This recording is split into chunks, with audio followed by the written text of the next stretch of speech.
এই বৈষম্যের আমার বাকিদেরকে সময় দিতে হবে, কথা বলতে দিতে হবে, কথা বলতে আপনি অনির্দিষ্ট বৈষম্যের সৃষ্টি করেন, আপনার বিরুদ্ধেই কমপ্লেনটা করব, আপনি অপেক্ষা করেন।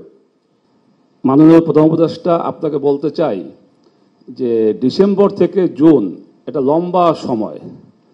এই সময়টা মানে অনেকের মধ্যে সন্দেহ এবং সংশয় তৈরি হয় যে কবে হবে কবে হবে। আমি মনে করি আপনার জাতির সামনে আপনার যে দেওয়া টাইম ডিসেম্বর থেকে জুন, এর মধ্যে আপনি কোন মাসে ইলেকশনটা করতে চান এর একটা সুস্পষ্ট রুটম্যাপ জাতিকে দিলে জাতি হয়তো বিষয়টা ক্লিয়ার হবে। তা না হলে এই লম্বা 6 মাস সময় এখানে অনেকের মধ্যে সংশয় তৈরি হয়।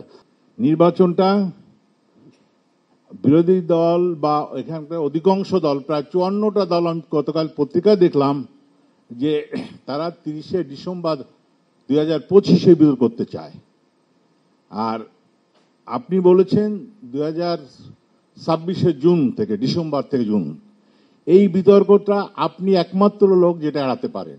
এটার একটা সুনির্দিষ্ট রোডম্যাপ সেটা করা সম্ভব এবং সংস্কার করে আমরা মনে করি যে এই বছরের মধ্যেই আসলে একটা নির্বাচন করা সম্ভব। একটা তারিখ দেওয়া উচিত, অস্থিরতা সৃষ্টি না হয় মানুষের মনে। অনিশ্চয়তা যতক্ষণ থাকবে অস্থিরতা ততক্ষণ কমানো সম্ভব না। আপনারা যদি চান যে এই দেশ স্থির থাকুক, কোনো অস্থিরতার সৃষ্টি না হোক, তাহলে আমাদের আগামী কর্মকাণ্ডগুলির জন্য সুনির্দিষ্ট তারিখ ঘোষণা করুন। আমরা যত দ্রুত সম্ভব সংস্কার শেষ করে আগামী ডিসেম্বরের মধ্যে একটা নির্বাচন আশা করছি। ধরেন 20 বছর পরে বা পরের বছর পরে যদি ক্ষমতার বিপরীত একটা চিত্র তৈরি হয়, জানি না জুলাই সনদকে কেউ আবার চেঞ্জ করে ফেলে কিনা। এটা বাস্তব এবং এটা আপনারা সবাই জ্ঞানী মানুষ, আপনারা লক্ষ্য করতে পারছেন। শুরুর দিকে সরকারের প্রতি যে একচেটিয়া সমর্থন ছিল, কিছু উপদেষ্টাদের বিতর্কিত মন্তব্য এবং কর্মকাণ্ডের কারণে সরকার একটা প্রশ্নের মুখে পড়েছে। সরকারের নিরপেক্ষতা নিয়ে একটু প্রশ্ন উঠছে। উপদেষ্টা পরিষদকে যদি ঢেলে সাজানো যায় সেটি ভাববেন। এবং মমিনুল হকের মতো আমিও বলতে চাই যে ডিসেম্বরে হলে ভালো, ডিসেম্বরের আগে কেন নয়, এটি যদি বিবেচনা করেন। আমাদেরকে এমনভাবেই বার্তাগুলো বলতে হবে, শুধু মাননীয় উপদেষ্টা না, তার উপদেষ্টা পরিষদে যে সদস্য রয়েছেন তাদেরকে মিডিয়াতে বলেন, সামাজিক মাধ্যমে বলেন, এমনভাবেই কথাবার্তাগুলো বলা দরকার, সচেতন থাকা দরকার, যাতে জাতীয় ঐক্য কোনোভাবে বিনষ্ট না হয়, শান্তি এবং স্থিতি যাতে বিনষ্ট না হয়।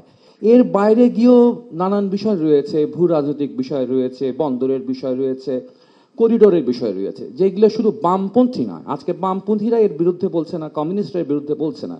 আজকে প্রায় সকল রাজনৈতিক দলই কিন্তু এই করিডোর প্রসঙ্গে, বন্দর প্রসঙ্গে সরকারের দৃষ্টি সাথে বা আপনার দৃষ্টিভঙ্গির সাথে ভিন্ন মত পোষণ করছে।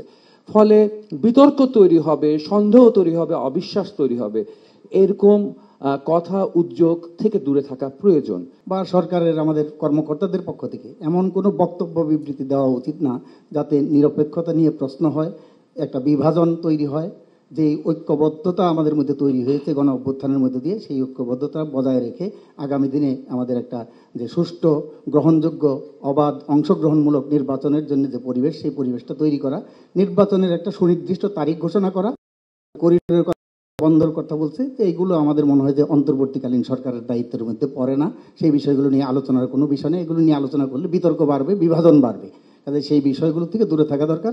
কিন্তু মানুষের মধ্যে একটা প্রচারণা আছে যে এই 9-10 মাসে এই অন্তর্বর্তী সরকার কিছুই করতে পারে নাই, অতএব তাদের দ্রুত বিদায় নেওয়া উচিত।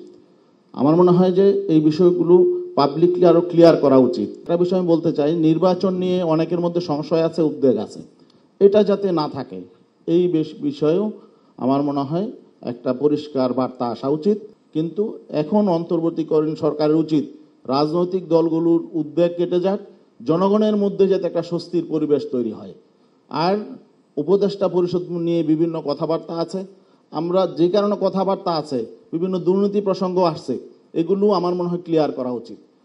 এখন আইন শৃঙ্খলা পরিস্থিতি খুবই খারাপ অবস্থা, ভালো না, আমরা এটা প্রত্যাশা করি না। নির্বাচন আমরা 30শে ডিসেম্বরের মধ্যেই চাই। এই নির্বাচন নিয়ে জনমনে এবং রাজনৈতিক দলগুলোর মধ্যে আপনার সঙ্গে যে দূরত্ব সৃষ্টি হয়েছে, আপনাদের সঙ্গে সেই দূরত্বটা কমানোর জন্য আপনারই দায়িত্ব।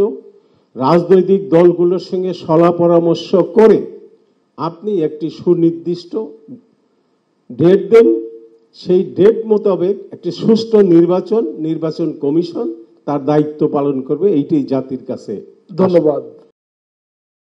এই বৈষম্যের জনাব বাবলু, আমার বাকিদেরকেও সময় দিতে হবে, বাকিদেরকেও সময় দিতে হবে। কথা বলতে দিতে হবে, কথা বলতে দেন। আপনি অনির্দিষ্ট সবসময় কাউকে বলতে দিতে বৈষম্যের পারবো সৃষ্টি না। করেন, আপনার বিরুদ্ধেই কমপ্লেনটা করব, আপনি অপেক্ষা করেন। তাড়াতাড়ি। বিশেষ সহকারী মুনির হায়দার, আমি প্রথম দিন থেকে দেখতেছি তার মধ্যে দারুণভাবে স্বজনপ্রীতি এবং বৈষম্যের চিন্তা ভাবনা ওনার ভিতর বেশি। উনি সবসময় বৈষম্য করে এবং স্বজনপ্রীতি করে। এই ধরনের লোক আপনার দপ্তরে আছে, আমি আপনাকে বলে যাচ্ছি, এগুলো আপনার দেখা উচিত, নজর দেওয়া উচিত।